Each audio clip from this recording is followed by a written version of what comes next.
What's up? Welcome back to the channel. I'm Aaron, the Sim Life Coach. I'm a coach, author, and I've been sober for the past 7 years. Today, we're going to be talking about an exciting topic: how to eliminate the need to drink and understand if you're drinking because of something called a fast brain. If you like this channel, please like, share, and subscribe to this channel. We do this every single day.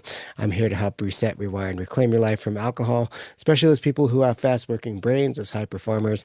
People like you and me need something different, and I want to give that to you. So, today we're going to be talking about our fast brains, what they are, how they work, and how they might be causing you to drink a little more than you'd like to. So, are you drinking because of your fast brain? What is a fast brain? Well, a fast brain, I like to think of it as an ADHD style wiring plus dopamine sensitivity. So you don't have a broken brain. You just have something faster, one that's faster than other people's. And it doesn't mean that you're broken, doesn't mean that there's something wrong with you. I thought for a long time that my overthinking, my shiny object syndrome, my inability to follow through on project, those kinds of things. I always thought that was something that was wrong with me, that I was broken. But it's actually over the time in entrepreneurship and business and my life, it's become a blessing to me. But I didn't realize when I was drinking that might have been part of the problem was that I was actually drinking because I had what I call a fast brain, right? And the fast brain drinking loop, it looks like this. Your fast brain craves stimulation, novelty, and progress, not alcohol. So you're actually not craving the alcohol itself. You're creating the stimulation, the novelty, the newness, the progress, the relaxation, the shutting off of your mind. That's what you're actually seeking. And when that drive isn't directed, it looks like chaos, right?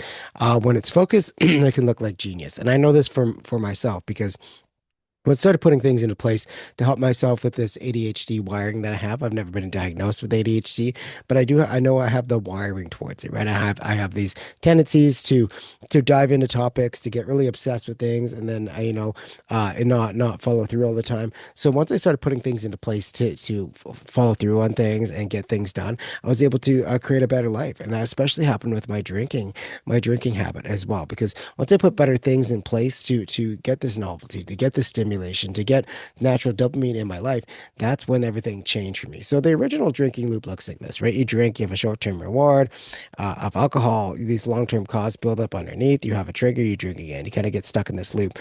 This is what the fast brain loop looks like. You have a crave, you drink, you crash, right? Then you're bored. This boredom causes more cravings, more triggers, and it just continues. And the boredom actually gets worse because your brain's realigning itself. Your brain is adjusting back to its normalcy. And if it never gets there, then it's never going to actually be able to put put the things back into place that you need to have in your life.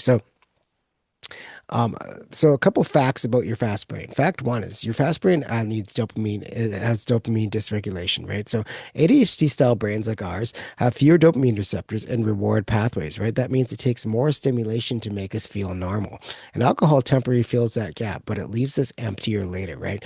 We take more stimulation, we need more dopamine, we need more novelty, we need more fun in our lives, we need more excitement, we need more change, right? And alcohol temporarily fills that gap. It's a little bit of change in our brain state, and it gives you that little short period of dopamine and that little bit of relaxation, and that gets us addicted to it, right? And it temporarily fills that gap, but it never leaves us. It never gives us what we actually need. It just leaves us empty feeling later, right? So that's maybe something you've been seeing, and I know I felt that in my alcohol-free life too, or my alcohol when I was drinking. Fact number two: delayed reward sensitivity, right? Fast brains struggle with delayed gratification. That's why anticipation of drinking feels more exciting than drink itself. It's not weakness; it's just wiring, right? So you have a little bit harder ability to have that delayed reward, right? Because your fast brain struggles with delayed gratification. And I know this for a fact that I always struggle with delayed gratification. I wanted everything right now. And our social media world and AI and all these things does not make that any better, right? We get everything instantly. So with alcohol, we're seeking that instant change, that instant state change, that instant gratification. And we can't do that because once we have that instant gratification, we just want more and more and more. We build up a tolerance to alcohol, and then we become physically dependent. So we can't have that gratification. We have to learn how to delay the gratification. We have to put better things in place to get through those cravings and that need for a quick fixes and quick gratification, so we can move forward in our life. So you might be feeling that as well, and it's just the way your brain works. Fast brain fact number three is dopamine drops post use, right? So after alcohol use, dopamine levels dip below baseline, creating a crash. I call this the craving rebound, right? The crash drives the what I call the craving rebound, and it's a biological tug of war between stimulation and sedation, right? So you're sedated, and then you want to be stimulated, right? So you get alcohol, a little bit of dopamine, and then that dopamine wears off, and then you're like, oh man, I need some more because your brain's trying to realign itself and get more dopamine, and you just get caught in this trap, and then the next day once you pass out after you drink too much, you wake up and the triggers, the cravings, the stress, the anxiety feels worse because you have your brain still trying to realign itself. You're still seeking this dopamine, right? So you go out and you try to get it in the real world. Nothing's actually working for you. So you have a drink. That's the only thing that seems to work to calm your brain down, give you that little bit of dopamine and get through the day. So that's called the dopamine crash or the craving rebound. And it's just because your brain is just, it's crashing out on dopamine after they dip, after you have a drink. So that's something we need to be aware of too.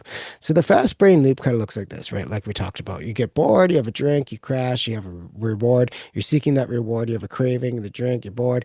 And each time you repeat it, your brain learns this equals relief, right? This is how I get dopamine. This is how I get relief. This is how I get fun and novelty in my life. But that's not the way you need to do it. You need to put better things in place, like the six sober habits or the sober switches we talk about in the sober morning reset. There are things you can put in place to get through this. So the new insight we should have here is alcohol isn't giving you pleasure, it's giving you temporary predictability. Your fast brain is wired for motion, and alcohol fakes that feeling for a few hours. Alcohol is faking the feeling of novelty, the feeling of joy, the feeling of anxiety relief, the feeling of connection. It's all faking that so that you have this bit of dopamine, but it's just a trap. It's a trap that you get caught up in.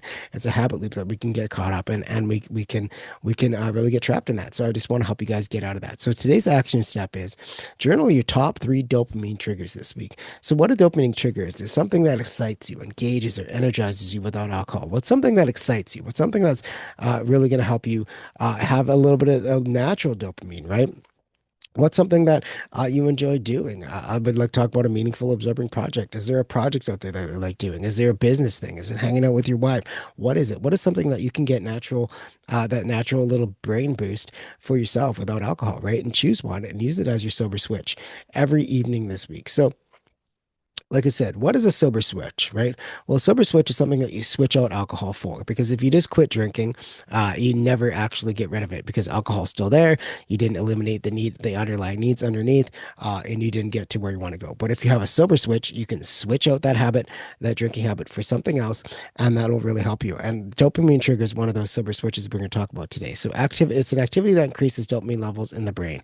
This could be exercise, learning something new, a creative pursuit.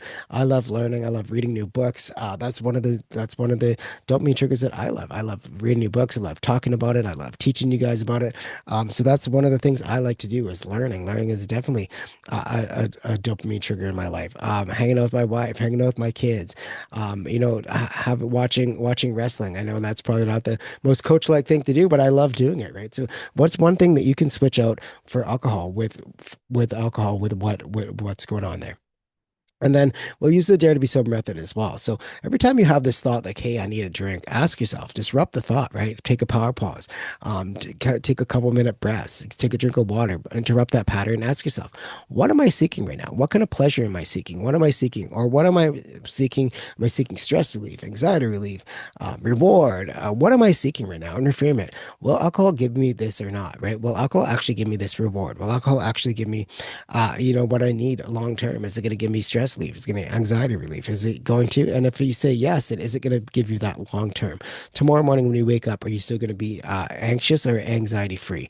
Right? Are you going to be stressed out or stress free? Well, probably if you're in this Groundhog Day loop, you're probably going to feel more stressed out. You're probably going to feel more like you're not yourself, right? So when you reframe this and actually see that alcohol is not giving you anything, then you can move forward. And then the E is for execute, right? Execute on your sober switch.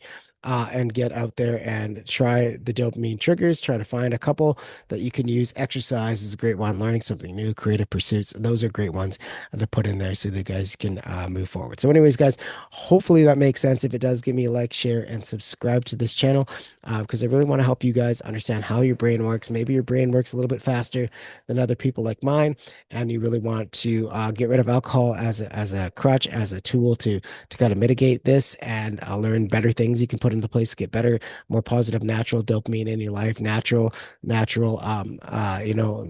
purpose, natural ways of doing this. Anyways, guys, have yourselves a meaningful day. I'll see you guys in the next video. We're going to be talking more about fast brains and how alcohol gives that, how an alcohol steals your edge and how to get that edge back. So anyways, guys, have a meaningful day. I'll see you guys in the next video.